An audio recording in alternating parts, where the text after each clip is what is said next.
అనుగ్రహించు స్వాస్యములు, గర్భఫలము ఆయన ఇచ్చు బహుమానమే. చాలమ్మా, ఈ వాక్యాన్ని బట్టి దేవునికి ప్రార్థించుకుందాం. స్తోత్రము స్తోత్రము స్తోత్రము స్తోత్రము నాయన, ప్రేమగల తండ్రి, మీ వందనాలు స్తోత్రాలు నా ప్రభా. కీర్తన గ్రంథంలో మేము వాక్యం ధ్యానం చేయించుండగా వాక్య ధ్యానోపదేశం నా ప్రభా అయ్యా చక్కగా అర్థమయ్యేలాగా బోధించడానికి సహాయించండి. వాక్యంలో ఉన్న సారాంశాన్ని అర్థం చేసుకోవడానికి సహాయించండి. మీరు మా యందు ఉండి బోధించేవాడని మాకు ఇచ్చిన వాగ్దానం ప్రకారం మేము ఇక్కడికి వచ్చి నుంచొని ఈ వాక్యాన్ని చెప్పుచుండగా మీరు మాకు తోడై ఉండి నడిపించమని, ఘనత మహిమ ప్రభావాలు మీరే పొందుకోమని మా ప్రభు అయిన యేసు క్రీస్తు నామంలో స్తుతించి ప్రార్థించి అడిగి వేడుకుంటున్నాం తండ్రి, ఆమేన్. ఈ వాక్యం చెప్పడానికి ముఖ్య కారణం ఏంటంటే ఇలా ఆరాధన కోసం కాదు. ఈ వాక్యం చెప్పడానికి కారణం ఏంటంటే నేను ఒక చోట పుట్టినరోజు ప్రార్థనకి వాళ్ళు నన్ను పిలిచారు. పుట్టినరోజు ప్రార్థనకి పిలిస్తే నాకు దేవుడు ఈ మాటల్ని పదే పదే గుర్తు చేస్తున్నాడు కానీ అక్కడ వాళ్ళు పెట్టుకున్న ప్రార్థన పెద్దగా ప్రార్థన పెట్టుకున్నారు. మనం ఇలాగా వాక్యం చెప్తామని కానీ వాక్యం బోధిస్తామని వాళ్ళకి పెద్దగా అవగాహన లేదు. సరే, నేను వెళితే అక్కడ ఎలాగో నేను అక్కడ పరిచయం అయ్యా ఒక అన్నయ్య ద్వారా. అంటే వాళ్ళ పేర్లు నేను చెప్పదలుచుకోవట్లేదు, నా ప్రేరేపణ కలిగింది కాబట్టి చెప్తున్నా.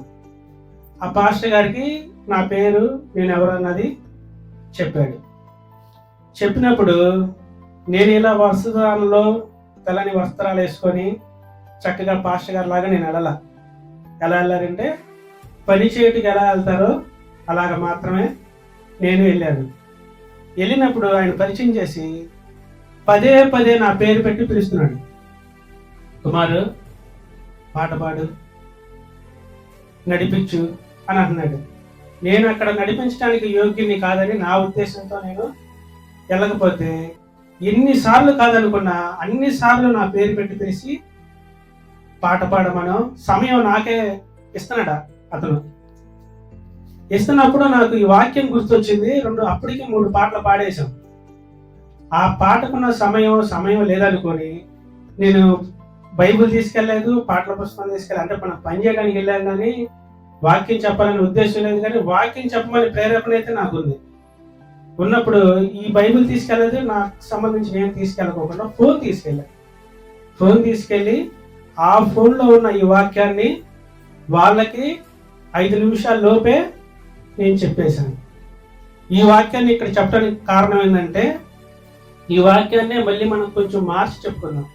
ఎందుకంటే ఈ వాక్యాన్ని బోధించమని మనసుకు ప్రేరేపణ కలిగినప్పుడు నేను ఎటు ఇటు తప్పుకొని వెళ్ళినా సరే, నా వస్త్రధారణ బాగా పోయినా సరే, నాకు పదే పదే అయినా అవకాశం ఇచ్చి ఆ కొద్ది సమయంలోనే వాక్యం చెప్పిన, అక్కడ సమయం లేట్ అయింది, ఇంకా వాక్యం చెప్పడానికి సమయం ఉన్నా నేను ఆ సమయాన్ని సద్వినియోగం చేసుకోలేకపోయా. అంటే వాళ్ళకి లేట్ అవుతుందేమో, మన వాళ్ళు ఇబ్బంది పడతారో అని ఆపా. కానీ అక్కడ వాళ్ళకి సమయం ఉంది. అంటే దేవుడు అట్లా సమయాన్ని అనుకూలపరిచాడు. అందువల్ల మీకు ఈ ఆరాధనలో ఈ వాక్యాన్ని బోధించడానికి కారణం. ఆరాధనలో గర్భఫలం ఏందయ్యా, సామెతలు ఏందని అనుకోవద్దు. ఈ వాక్యాన్ని కొంచెం మార్చుకొని కూడా మనం ఆరాధించుకోవచ్చు దేవుణ్ణి. అందుకనే ఈ వాక్యం బోధిస్తున్నాను, ఈ వాక్యం మీకు చెప్తున్నాను, మీకు అర్థం అవ్వాలని. సరే, ఇప్పుడు వాక్యంలోకి వెళ్దాం. కుమారుడు యెహోవా అనుగ్రహించు స్వాస్యము, గర్భఫలము ఆయన ఇచ్చు బహుమానమే అని ఏ కీర్తనకారుడు ఆయన రాయబడి ఉన్నది. ఇది గర్భఫలము యెహోవా ఇచ్చు బహుమానము అని అంటానికి మనకి గుర్తు ఏమనుందా? గర్భఫలము యెహోవా ఇచ్చు బహుమానమే అంటానికి ఈ భూలోకంలో ఉన్న గుర్తులు ఏంటంటే, గర్భఫలము అందరికీ ఉండదు. అంటే వాళ్ళు ఏదో పాపం చేశారనో, వాళ్ళేదో మనం తప్పు పట్టకూడదు. కానీ ఆ వాక్యంలోకి వెళ్ళేటప్పుడు వాళ్ళ గురించి కూడా సందర్భం వస్తుంది. గర్భఫలం ఉన్న వాళ్ళందరూ మంచి వాళ్ళని, లేని వాళ్ళందరూ చెడ్డవాళ్ళని ఈ వాక్య సారాంశం కాదు. దేవుడి గుర్తు కోసం చెప్తున్నాడు. ఏమని చెప్తున్నాడంటే, గర్భఫలము ఆయన ఇచ్చు బహుమానము. ఆయన ఇచ్చిన బహుమానం అంటే గుర్తు ఏంటంటే గర్భఫలం అనేది అందరికీ ఉండదు. ఆస్తులు ఉంటుంది, అంతస్తులు ఉంటాయి, బంగారం ఉంటుంది, వాళ్ళకి కావాల్సిన సమస్తము పోయిన వారం మనం చెప్పుకున్నట్టుగా అన్నీ ఉంటాయి, కానీ గర్భఫలం ఉండదు. ఎందుకు ఉండదు అంటే అది యెహోవా ఇచ్చు బహుమానమే అని ఇక్కడ రాయబడిన మాటలో ఉంది. అది మనకు గుర్తు. ఇంకోటి కూడా ఏంటంటే ఆది కాండంలో అవ్వనిది, నేను యెహోవా వల్ల ఒక బిడ్డని ఒక మనిషిని సంపాదించుకున్నాను అని ఫస్ట్ ఆమె అంటుంది అనమాట.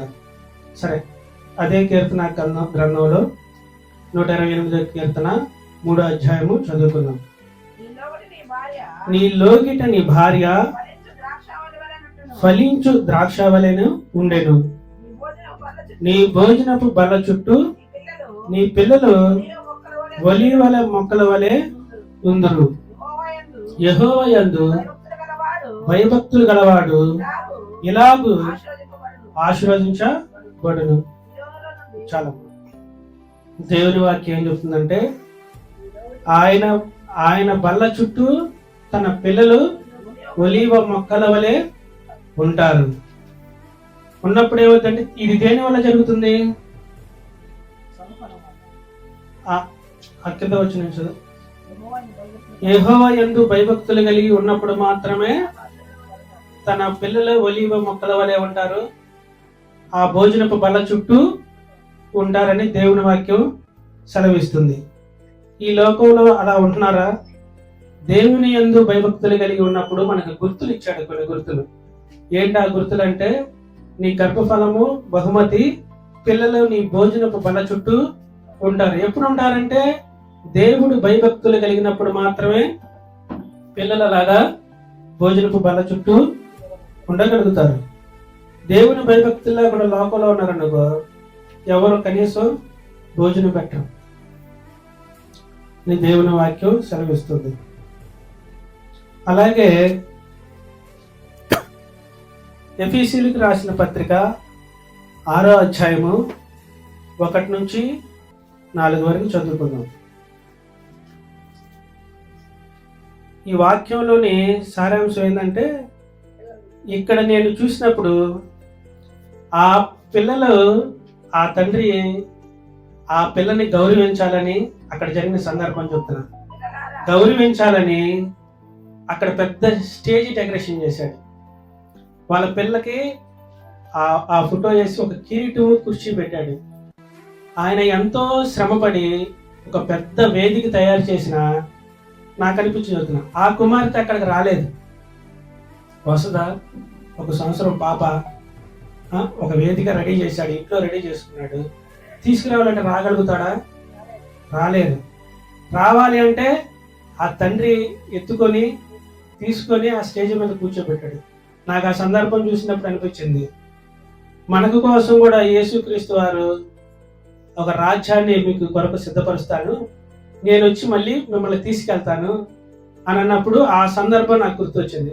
ఆయన అంత వేదిక రెడీ చేశాడు, అన్ని లైట్లు పెట్టాడు, ఎంతో బాగా డెకరేషన్ చేశాడు, కానీ ఆ కుమార్తె అక్కడికి రాలేదు. రావాలి అంటే ఆయన తండ్రి ఎత్తుకొని అక్కడ తీసుకొచ్చి ఎంతో గౌరవంగా ఆమెను చూశాడు.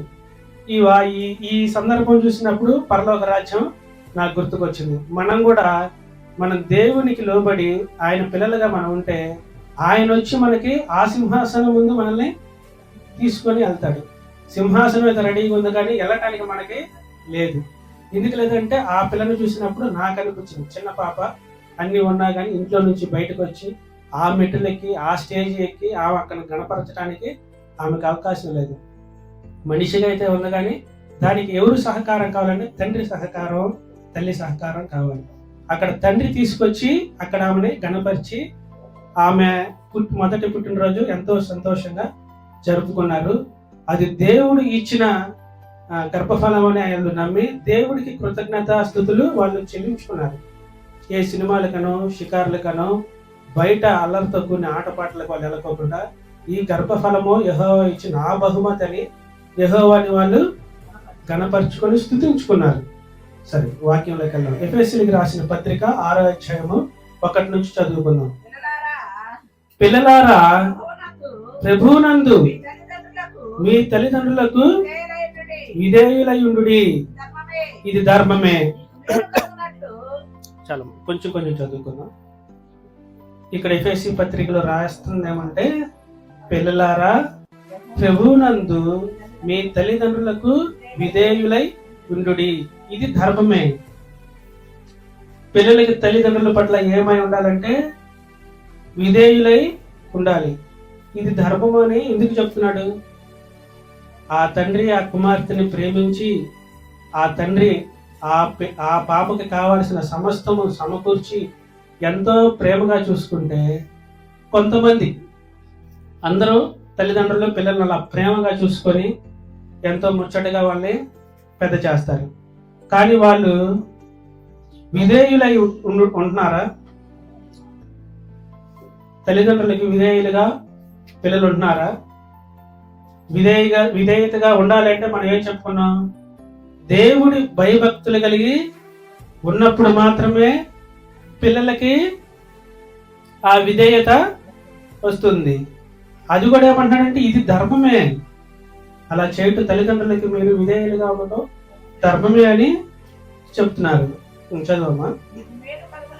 నీకు మేలు కలుగునట్లు నీ తండ్రిని నీ తల్లిని సన్మానింపుము, అప్పుడు నీవు భూమి మీద దీర్ఘాయుష్మంతుడు అవుదువు.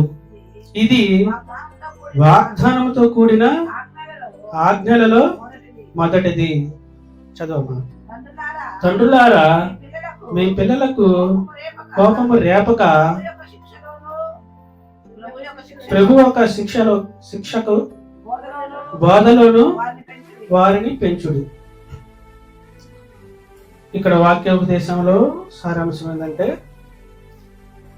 నీకు నువ్వు మేలు కలుగునట్లు నీ తల్లిదండ్రుల్ని సన్మానించు, అప్పుడు నువ్వు భూమి మీద దీర్ఘాయుష్మంతుడవుతావు. మనం ఈ లోకంలో చూసినప్పుడు తల్లిదండ్రులకి మేలు కలిగేలాగా పిల్లలు ఉన్నారా? నీకు మేలు కలిగినట్టు నీ తల్లిదండ్రుల్ని సన్మానించుము. తల్లిదండ్రుల్ని సన్మానిస్తున్నావా లేదా? సన్మానించటం అంటే ఏంటి? సన్మానించటం అంటే మీరు నలుగురిలో ఏదైనా ఫంక్షన్ చేసుకున్నప్పుడు వాళ్ళకి శాలువాలు కప్పటం, ఈయన మా తండ్రి అని చెప్పి గర్వంగా చెప్పుకోవటం కాదు. తల్లిదండ్రులని సన్మానించటం అంటే వారిని చూడటం, వారు ఏదైతే చెప్తాడో అది చేయడం. తల్లిదండ్రులు చెప్పిన మాట అయినప్పుడు ఏమవుతుందంటే ఆయన దీర్ఘాయుష్మంతుడు అవుతాడు. దీర్ఘాయుష్మంతుడు అవ్వకుండా ఉండాలంటే తల్లిదండ్రులు చెప్పిన మాట ఈ లోకంలో వినట్లేదు. వింటున్నారు ఎవరైనా? భూమి మీద వాళ్ళు దీర్ఘాయుష్మంతులు అవుతున్నారా? తండ్రే దేవుణ్ణి ఎరక్కోకుండా ఆయన ఇష్టాసరంగా ఆయన జీవించినప్పుడు కుమారులు ఈ లోకంలో అలా జీవించగలుగుతున్నారా? జీవించట్లా. ముందు తండ్రికి దేవుని భయం అనేది ఉండాలి. ఉన్నప్పుడు ఆ కుమారుడు ఆ తండ్రిని చూసి పెరుగుతాడు. తండ్రివైన నువ్వే తాగుడుకు, వ్యభిచారాలకు, దొంగతనాలకు అలవాటు పడింది కాకుండా నీ కుమారుడు కూడా అది నిన్ను చూసి నీ కుమారుడు నేర్చుకుంటాడు. అది అలవాటు చేసుకున్నప్పుడు నీకేం కాదు, తండ్రిగా నీకేం కాదు. ఏమంటాడంటే నీ కుమారుడికి దీర్ఘాయుషు ఉండదు. దీర్ఘాయుషు ఉండాలి అంటే ఏం చేయాలంటే తల్లిదండ్రులు దేవుని భయభక్తులు కలిగి ఉండాలి, తల్లిదండ్రుల్ని సన్మానించాలి, తల్లిదండ్రులు నడిచే బాటలో వెళ్ళాలి. అదే కాకుండా ఈ వాగ్దానము కూడిన ఆజ్ఞలలో మొదటిది. తండ్రులారా మీ పిల్లలకు కోపము రేపకు, ప్రభు యొక్క శిక్షలోను బాధలోను వారిని పెంచుడి. ఇక్కడ ఏమంటాడంటే తల్లిదండ్రులారా మీ పిల్లలకి కోపము రేపక అంటే ఇక్కడ ఏం చెప్తున్నాడంటే, అయ్యా తల్లిదండ్రులారా మీరు ఈ లోకంలో ఉన్న గొడవల్లోనూ ఈ లోకంలో ఉన్న సమస్యలు నీ పిల్లలకు చెప్పి వాళ్ళకి కోపము రేపకండి, వారి కోపము రేపకండి. ఎలా ఉండాలంటే నీ పిల్లలు ప్రభు యొక్క శిక్షలోను బోధలోను వారిని పెంచుడి.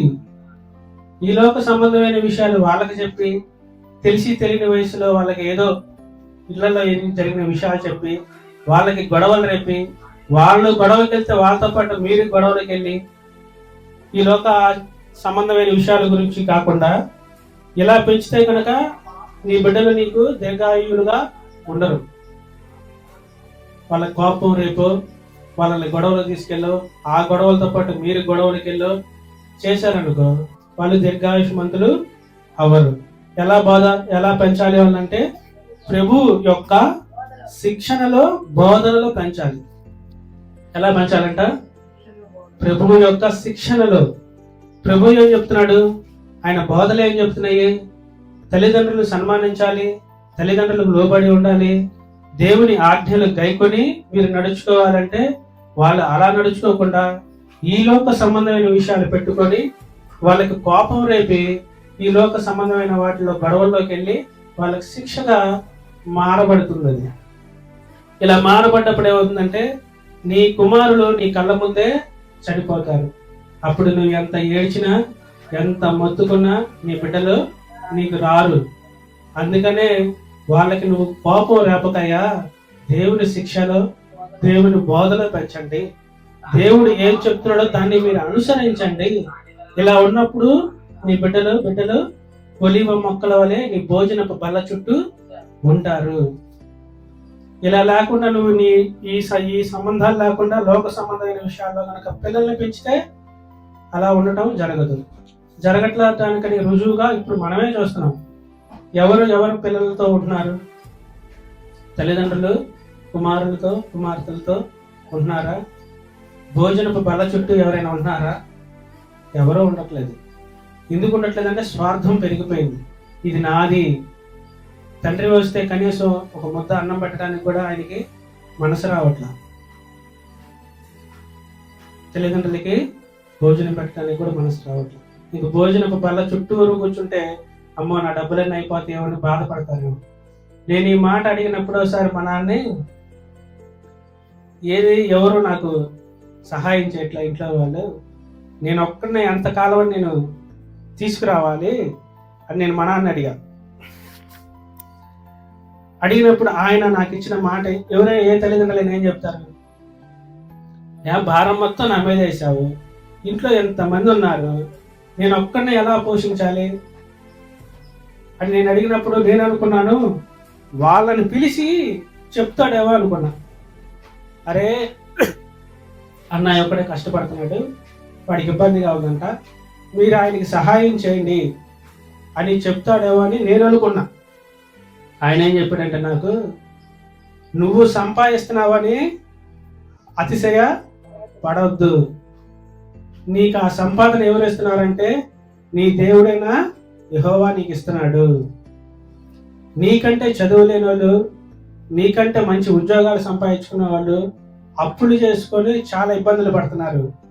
నువ్వు ఇలా ఉన్నా సరే నిన్ను దేవుడు ఎందుకు ఆశీర్వదిస్తున్నాడంటే నీ కుటుంబాన్ని నీకు సాధ్యమైనంత వరకు చూసుకో అని ఆయన నాతో చెప్పాడు. నీది నీ సంపాదన అనుకున్నంత కాలం నువ్వు ఏ రోజు కూడా నీ కుటుంబాన్ని పోషించలేవు. నీ తల్లిదండ్రులు కాదు కదా, నీకున్న నీ బిడ్డలను కూడా పోషించలేక అప్పులు పాలైపోయి ఇబ్బందుల పాలైపోతావు. ఎప్పుడైతే నీ తల్లిదండ్రులు సన్మానించి వాళ్ళకి కావాల్సిన మేలులు ఏవైతే ఉంటాయో అవి చేసినప్పుడు మాత్రమే నీకు సమృద్ధిస్తాడు దేవుడు. ఎన్నటికీ కూడా నిన్ను పుస్తుంచుడు. అలా కాకుండా వాళ్ళని ఎప్పుడైతే నువ్వు వదిలేస్తావో నువ్వు పుస్తుంటావు, నువ్వు ఇబ్బంది పడతావు, నీ పిల్లలు కూడా ఇబ్బంది పడతాడు. నేను మా నాన్న ఆ మాట చెప్పినప్పుడు నేను మా నాన్న మాట ఎట్లయినా ఇద్దరు వాదించుకున్నప్పుడు నార్మల్గా ఉంటాము. నేను ఏ రోజు కూడా నేను మరి ఇబ్బంది పడ్డాను. అందరూ నేను చేసే పని ఎవరికి కలిసి రాక అందరూ ఆ పని మానేసినా సరే నేను అదే పని చేస్తా కూడా ఏ రోజు కూడా ఇబ్బంది అనేది నాకు తెలియదు. ఎప్పుడు నాకు సమృద్ధిగానే ఉండేది. సరే, ఇప్పుడు ఎలా పెంచాలంటే మీ పిల్లల్ని ప్రభు యొక్క శిక్షలోను బోధలోను పెంచితేనే వాళ్ళు దీర్ఘాయుష్యమంత అవుతారు, మీకు లోబడి ఉంటారు. అలాగేనమ్మా సామెతలు 6వ అధ్యాయము 20 కూడా చదువుకుందాం. సమయం అయిపోయింది కాబట్టి త్వరగా ముగించేసుకుందాం. నా కుమారుడా నీ తండ్రి ఆజ్ఞను గైకొనుము, నీ తల్లి ఉపదేశమును త్రోసివేయకుము, వాటిని ఎల్లప్పుడూ నీ హృదయమునందు ధరించుకొనుము, నీ మెడ చుట్టూ వాటిని కట్టుకొనుము. నీవు త్రోవన వెళ్ళినప్పుడు అది నిన్ను నడిపించును, నీవు పండుకొనినప్పుడు అది నిన్ను కాపాడును, నీవు మేలుకొనినప్పుడు అది నీతో ముచ్చటించును. చాలా ఇక్కడ దేవుని వాక్యం ఏం సెలవిస్తుందంటే, నా కుమారుడా నీ తండ్రి ఆజ్ఞను గైకొనుము, నీ తల్లి ఉపదేశమును త్రోసివేయకుము. తల్లిదండ్రులు మన పిల్లలకి ఎంతో చెప్తా ఉంటారు. ఏం చెప్తున్నారు? దేవుడు ఇంకొకటి ఏంటంటే, ఈ లోకంలో బిడ్డల మీద హక్కు తల్లిదండ్రులకు మాత్రమే ఉంది.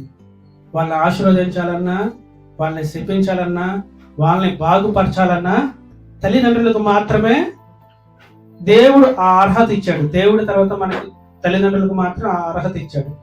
మిగతా ఎవరికి అర్హత ఇవ్వలేదు. అందుకని ఏమంటున్నాడంటే, నా కుమారుడా నీ తండ్రి ఆజ్ఞను గైకొనుము, నీ తల్లి ఉపదేశమును మరవకుము. ఎందుకు ఈ మాట చెప్తున్నాడు? మన పిల్లలకు మనం చెప్తా ఉంటాం, అయ్యా అరే అప్పులు చేసుకో మాకండి రా, ఇబ్బందులు పడతారు మీరు, అయ్యా తాగమాకండి అయ్యా మీరు ఇబ్బంది పడతారు, అయ్యా గొడవలకు వెళ్ళొద్దయ్యా ఇబ్బంది పడతారు అని ఎన్ని మాటలు చెప్పినా వాడు మనల్ని రివర్స్ మనం ఏమంటాడంటే, నీకు తెలియదులే ఊరుకో, నీకేం తెలుసు, మాకు తెలుసుగా అని ఎదురు చెప్తాడు. దేవుని వాక్యం ఏం చెప్తుంది? ఎందుకు ఎదురు చెప్తున్నాడంటే, దేవుని వాక్యంలో దేవుని క్రమశిక్షణలో ఆయన భక్తితో పెంచితే ఈ మాటలు రావు. వస్తాయా? రావు. ఎందుకంటే దేవుని భయము వాళ్ళకు ఉంటుంది. దేవుడు ఆజ్ఞను వాళ్ళు హెచ్చరిస్తుంది వాళ్ళని. ఎందుకంటే నేను దీర్ఘాయుని అవ్వాలి, నా పిల్లల నా భోజనపు బల చుట్టూ ఉండాలి అంటే నేను తల్లిదండ్రుల్ని గౌరవించాలి, వాళ్ళని సన్మానించాలని దేవుని వాక్యం చెప్తుంది. కాబట్టి ఈ వాక్యాన్ని సారాంశం ఆయన మనసులో ఉండదు. కాబట్టి ఈ మాట దాకా ఆయన వెళ్ళడు. ఎందుకు వెళ్ళడంటే దేవుని వాక్యం ఆయన్ని హెచ్చరిస్తూ ఉంటుంది. నాకేమో కానీ నాకు దేవుని వాక్యం అని తెలియదు ఫస్ట్ నుంచి. ఎప్పుడు కూడా నేను వాక్యం చదవాల, కానీ ఎప్పుడు కూడా నేను ఎందుకన్నా ఎదురు చెప్పేవాడిని కాదు. ఎవరైతే మా తండ్రి ఉన్నాడో మా తల్లి ఉందో వాళ్ళిద్దరికి ఎప్పుడు నేను ఎదురు చెప్పను. నాకు పెళ్ళి అయినాక కూడా మా నాన్న నన్ను దండించాడు, అయినా నేను ఎదురు చెప్పేవాడిని కాదు. మరి దేవుడు పిలుపు ఉందేమో నాకు తెలియదు, కానీ ఆయన ఫస్ట్ నుంచి కూడా నన్ను ఒక ఇన్ని చెడు మార్గాల్లో వెళ్తున్నా కానీ మళ్ళీ ఇటే తీసుకొచ్చేవాడు. ఎంతమంది తాగే వాళ్ళతో తిరిగినా కానీ లాక్కొచ్చి మళ్ళీ ఇటే తీసుకొచ్చేవాడు. చెడుతనానికి కానీ చెడు వ్యసనానికి కానీ పూర్తిగా బానిసగా నన్ను మార్చేలాగా ఎందుకంటే దేవుడు చేయలేదు. ఎందుకంటే ఇక్కడ నిలబెట్టాలని ఆయన సంకల్పం ఉందేమో, ఇక్కడ నిలబడాలని కానీ ఇక్కడ వాక్యం చెప్తానని కానీ నేను ఎప్పుడు కూడా కళలో కూడా నేను అసలు అనుకోలేదు. ఎప్పుడు కూడా మా నాన్న కూడా మీరు ఇక్కడ వాక్యం చెప్పాలి, మీరు బోధించాలి, మీరు నాతో పాటు రావాలని ఆయన కూడా నన్ను ఎప్పుడు అడగలేదు. మరి దేవుని వాక్యం చదువుతున్నప్పుడు, దేవుని వాక్యం నేను వింటున్నప్పుడు, నేను దేవుని లేకపోయినా సరే దేవుడు ఆజ్ఞల్ని ఆ వాక్యాన్ని మాత్రమే నా మనసులో ఉండయేమో, అందుకే నేను అలా నడుచుకున్నానేమో అని నాకు అనిపించింది. ఒక 5 నిమిషాల్లో ముగించేద్దాం. తల్లిదండ్రుల్ని సన్మానించాలి.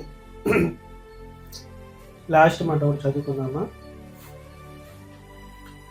సామెతలు 30:11 చదివేసి ఆపేద్దాం. తమ తండ్రిని శపించుచు తల్లిని దీవించని తరము కలదు. ఏమని అంటున్నాడంటే ఇక్కడ, తమ తండ్రిని శపించుచు తల్లిని దీవించని తరము కలదు. చూసావా ఎంత నీటిగా వాక్యం మనకి హెచ్చరిస్తుందో. దేవుని భయభక్తుల్లో, దేవుని ఆజ్ఞలలోనే కాదు, తమ పిల్లలు తన తండ్రిని శపిస్తారంట. ఏమని శపిస్తారు తల్లిదండ్రులు చెప్పు? ఏమని అంటారు? నువ్వేమన్నాయా మాకు సంపాదించి పెట్టింది? ఏమిచ్చావు నువ్వు మాకు? మాకేమన్నా మేలు చేసావా? మేము బండి అడిగితే మేము ఏమన్నా కొనిచ్చావా? ఆస్తిపాస్తులు మా కోసం ఏమన్నా సంపాదించి పెట్టావా అని తండ్రిని ఎదిరించి మాట్లాడతారు. వాడికి తెలియని రహస్యం నేను చెప్పమంటారా? ఆ తండ్రిని ఎదిరించే కన్నా ఆయన దగ్గర ఆయన ఆశీర్వాదం కనుక తీసుకుంటే, నానా నేను బాగుండాలి, నేను ఈ లోకంలో కావాల్సిన సమస్తం నేను సమకూర్చుకోవాలి, నేను ఉన్నతంగా బతకాలని ఆయన దగ్గర కానీ ఆశీర్వాదం తీసుకుంటే ఈయనకి ఇవన్నీ వస్తాయి. ఏదైతే నా దగ్గర లేవు, నువ్వు నాకేమి ఇచ్చావని శపించబడుతున్నాడో ఆ తండ్రికి దేవుడు అనుగ్రహించింది అంతవరకే. ఆ తండ్రికి దేవుడు అనుగ్రహించిన దాంతో మనం తృప్తి పొందాలి. తృప్తి పొందుకోకుండా ఆయన ఎవరినో చూసి నువ్వేమైనా మాకు ఇల్లు కట్టించావా, నువ్వేమైనా బండులు కొనిచ్చావా, ఫోన్లు కొనిచ్చావా, మాకు మంచి వస్త్రాలు కొనిచ్చావా అని ఆయన్ని వ్యతిరేకిస్తారంట. అని నేను చెప్పట్లేదు, దేవుని వాక్యమే మనకి స్పష్టంగా చెప్తుంది. తన తండ్రిని శపించుతూ తల్లిని దీవించని తరం ఒకటి కలదు. ఇప్పుడు మనం చూస్తున్నాం లేదా ఆ కాలం. ఈ మాట ఇప్పుడే కాదు, మనం ఎంత కొంతకాలం ఉంటాం, మనం వెళ్ళిపోతాం. మన తర్వాత తరానికి కూడా దేవుడు రాసిన మాటలు ఎన్నడూ మారవు. అందువల్ల ఏంటంటే మన పిల్లల్ని ఎలా పెంచాలంటే దేవుడు భయభక్తుల్లో, దేవుని బోధలో మనం పెంచుకొని మన పిల్లలని దీర్ఘాయువులుగా మలుచుకొని, ఒకవేళ వాళ్ళు ఏదైనా తప్పు చేసినా, మనల్ని దూషించినా, మనల్ని ఇబ్బంది పెట్టినా కానీ ఏ రోజు కూడా మీరు వారిని శపించొద్దు. తల్లిదండ్రులుగా మీకు నేను చెప్పేది ఏంటంటే వారిని శపించొద్దు, వారిని దూషించొద్దు. ఎన్నడూ కూడా మీరు అతన్ని ఆశీర్వదించేలాగా, అతన్ని ఉన్నతంగా చూడాలనే ఆశతోనే మనం బ్రతికుండాలి తప్ప, పిల్లల్ని ఏ రోజైతే మనం దూషిస్తామో ఆ శాపం లేదా ఆ పాపం వాళ్ళ మీద పడుతుంది. ఎందుకంటే తల్లిదండ్రులుగా దేవుడు మనకిచ్చిన ఆ ఒక్కటే ఇచ్చాడు పిల్లలకి. మన పిల్లల్ని మనం ఆశీర్వదించవచ్చు, మన పిల్లల్ని మనం శపించవచ్చు. శపిద్దామా, ఆశీర్వదిద్దామా? దేవుడు మాటలు ఏం చెప్తుందంటే, నువ్వు ఎన్నడూ కూడా నీ బిడ్డల్ని నువ్వు శపించకూడదు. వాళ్ళు దీర్ఘాయువు లేకుండా పోయారు అనుకో, ఎవరు బాధపడతారు? మనమే బాధపడతాం. కోపంలో కూడా మన పిల్లల్ని మనం శపించకూడదు. నా సమయం అయిపోయింది కాబట్టి నేను నా సమయాన్ని సద్వినియోగం చేసుకున్నాను. ఇంకెంతకు మించి మనం వెళ్ళకూడదు. ఏదో వింటున్నారు కదా అని మొత్తం ఇంక చెప్పుకుంటూ వెళ్ళకూడదు. ఈ వాక్యం గురించి దేవుడికి చిన్న ప్రార్థన చేసుకొని ముగించేసుకుందాం. స్తోత్రము స్తోత్రము స్తోత్రము స్తోత్రము నాయన, ప్రేమ గల తండ్రి, మీకు వందనాలు, స్తోత్రాలు నా ప్రభా. ఈ పునరుద్ధాన దిన ఆదివారం ఆరాధనలో నా ప్రభా, మరలా నీ వాక్యాన్ని మేము ధ్యానం చేసుకొని తల్లిదండ్రులుగా మాకు గర్భఫలము యెహోవా ఇచ్చు బహుమతిని నిన్ను స్తుతించుకోవడానికి మాకు ధన్యతని, మాకు ప్రేరేపణ కలిగి చేయండి. అయా అవకాలం మా బిడ్డలు పుట్టినప్పుడు నా ప్రభా, వాళ్ళు ఎలా పెంచాలి, ఎలా బోధించాలి, వాళ్ళని ఎలా దీర్ఘాయుష్మంతులుగా మార్చాలి, ఎలా వాళ్ళు దీవించబడాలనేది మీరు మాకు ఈ వాక్యం ద్వారా బోధించిన మాటలను బట్టి నీకు వందనాలు, స్తోత్రాలు. అలాగా మేము నడుచుకోవడానికి సహాయం చేయండి. ఈ లోకంలో ఉన్న నా ప్రభా, అయా పాపం వల్ల వాళ్ళని క్షమించుకోకుండా నా ప్రభా, వాళ్ళని దీవించే మనస్సు మాకు దయచేయమని మా ప్రభువు అయిన యేసు క్రీస్తు నామములో స్తుతించి ప్రార్థించి అడిగి వేడుకున్నాం తండ్రి. ఆమేన్.